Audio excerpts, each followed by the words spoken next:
Free from fear, freed by love. There is no room in love for fear. We knew Daniel from his visits to our church. He, his wife, and their 2 little girls came once a month to visit his mother, who was attending our church at that time. If we had been asked to guess his profession, we would have said child psychologist or some other gentle occupation like that. We were shocked to hear that he was a policeman. And obviously he was a very good policeman, because the last time we saw him, he had been promoted to detective sergeant. However, over time, Daniel found the stress of working in the city of Melbourne, Australia, too great a burden to bear. His doctor strongly advised him to request a transfer to a small country town. He was transferred all right to a remote country area in the Northern Territory. This region included a large Aboriginal community. Sadly, there still exists racial discrimination in Australia against the Aborigines, and there is a tense relationship between them and the police. So, into this highly charged atmosphere came this most gentle man. He already had 2 strikes against him. He was white and a member of the police force. However, Daniel wasn't concerned in the least. Although he was white, his mother was a dark-skinned woman from South Africa.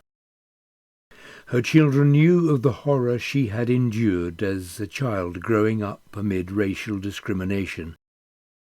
But she was a beautiful, sincere Christian who believed that all, black and white, were precious human beings and creations of God.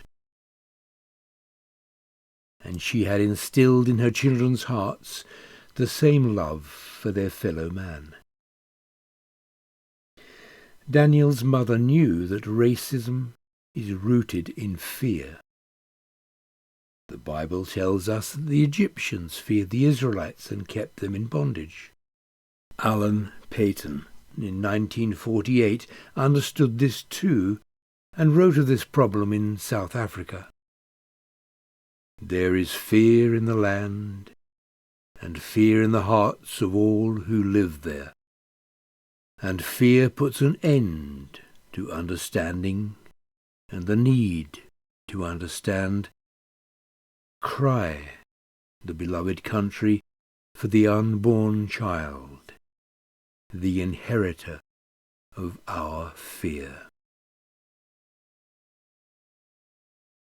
Studies have indicated that fear is also the cause of the clash between the police and the Aborigines in Australia. Daniel settled into his new job and went about his days treating everyone equally, just being himself, not consciously favouring one person over another. One evening, he was driving home along a remote road with his wife, their little girls, and a new baby. It was dark, and a kangaroo, blinded by the car's headlights, suddenly hopped out into their path. Unfortunately, the animal was killed, and the car was left non-drivable. The family were uninjured, but badly shaken. There was no way they could call for help, as there was no mobile phone reception, and they had not seen any other traffic for a long time. Daniel felt very vulnerable. If he was alone, he could get out and walk for help. But he had his young family to protect. He couldn't just leave them there. Who knows what evil is about in the dark? In this atmosphere of fear or opportunism, they were absolutely stuck.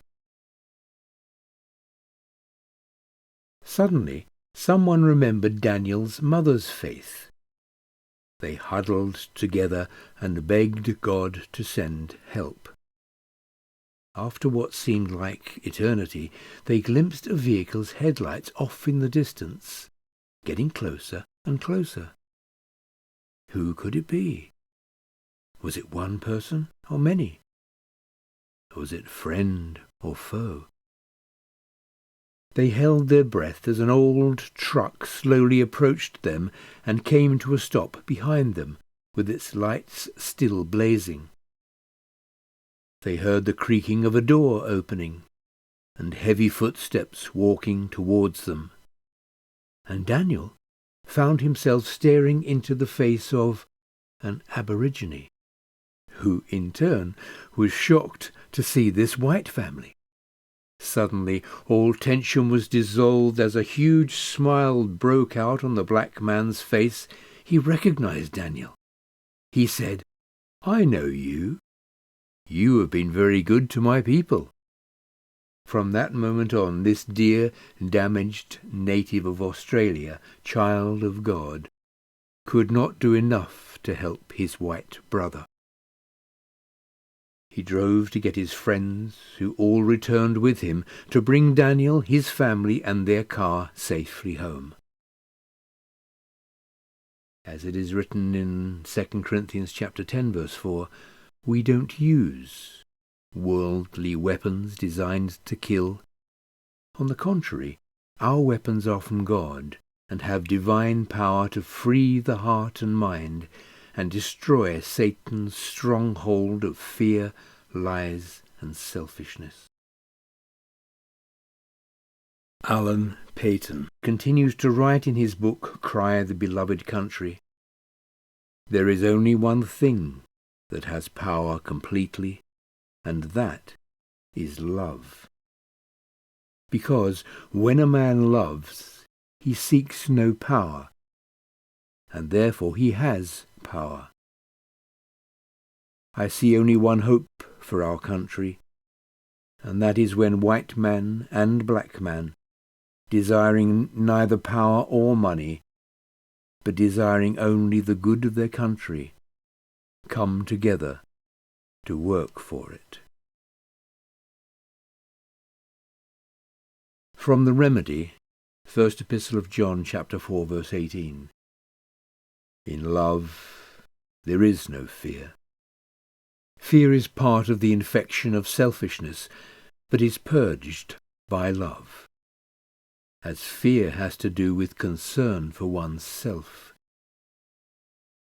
The one who remains self-focused and afraid has not been healed by God's love. And that same passage from the Message, from verse 17, God is love. When we take up permanent residence in a life of love, we live in God, and God lives in us. This way, love has the run of the house, becomes at home and mature in us, so that we're free of worry on Judgment Day. Our standing in the world is identical with Christ's. There is no room in love for fear. Well-formed love banishes fear. Since fear is crippling, a fearful life, fear of death, fear of judgment, is one not yet fully formed in love. We, though, are going to love and be loved. First we were loved, now we love. He loved us first. If anyone boasts, "I love God," and goes right on hating his brother or sister, thinking nothing of it, he is a liar. If he won't love the person he can see, how can he love the God he can't see? The command we have from Christ is blunt. Loving God includes loving people. You've got to love both.